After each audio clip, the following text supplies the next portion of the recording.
So this one is called the Boulevardier. It's pretty obviously, it's actually not a variation on the Negroni because it kind of came first, but... Probably. Yeah. But the Negroni obviously has a little bit of a higher profile, so it's sort of seen in that family of drinks.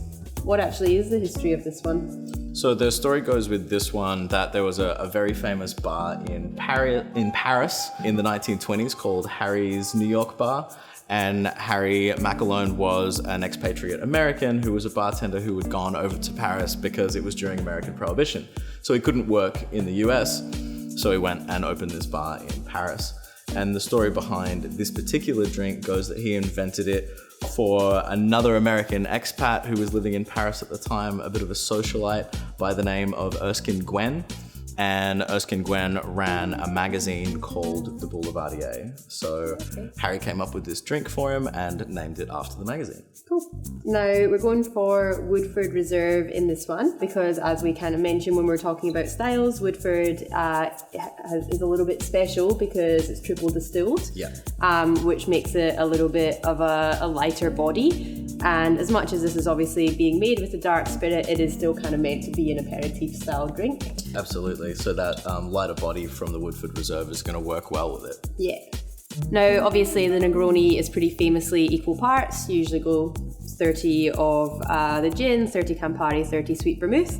You can absolutely do that for this drink, but because we are heroing American whiskey today, I'm going to do 40 mils of this and then 20 of your two other ingredients just to make sure that this really shines through. I mean, I always think this kind of family of drinks, like, they're all delicious in whatever proportions you do generally, really. Pretty much. It just depends on how much of that base spirit you really want to punch through. Yeah, because I also quite like doing like reverse ones where you do more of the vermouth, because obviously I'm a bit of a, I like my fortified wines.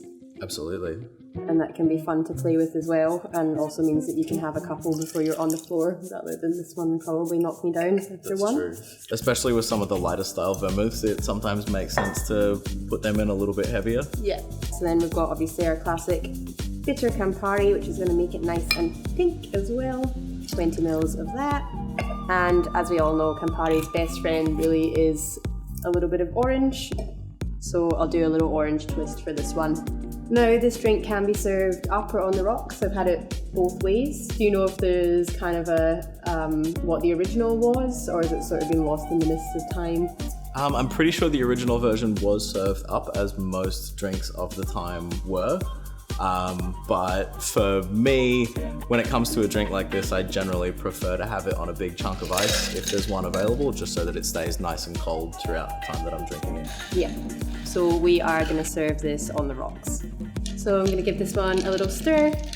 So obviously the general rule of thumb with cocktails is if something has citrus or juice in it, then you shake it. And then if it's all booze, then you stir it. And it's really a texture thing. Absolutely. I think all of these drinks you want to be sort of silky smooth and ice cold, and rather than being sort of, more shaken up and spritzy. That's it, especially when you're using whiskey as a base ingredient. Most good whiskeys are going to have a really nice kind of rounded texture going into the drink, so you don't want to ruin that by shaking it up if you can avoid it. Just pour this over the largest bit of ice you can find.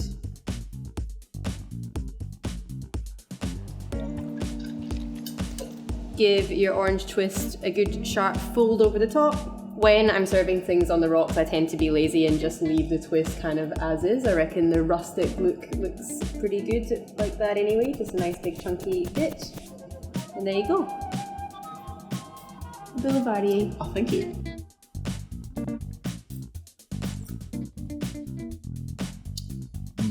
That's good. Still plenty of whiskey character, but nice and light. Very good. It's like a good summer whiskey drink. Yeah.